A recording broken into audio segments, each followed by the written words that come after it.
sa pamamagitan pa rin po ng Biblia? Alin po bang pinatutunayan na natubos ng dugo ng Panginoong Jesucristo at napatawad sa kasalanan? Ang babasahin po namin sa inyong mga kaibigan ay nakasulat sa Aklat ng Mga Gawa ng Mga Apostol sa 20:28. Dito po sa sali ni Ginoong George M. Lamsa, sa pagkakaliwat na po sa wikang Pilipino, ganito ang ating mapapakinggan. Ingatan ninyo kung gayon ang inyong sarili at ang buong kawan.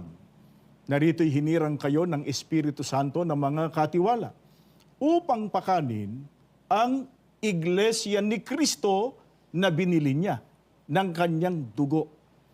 Pinatutunayan, kapatid na Glenn, sa Biblia. Hindi ng ating opinion o kuro-kuro, kundi ito ang nakalagay sa Biblia.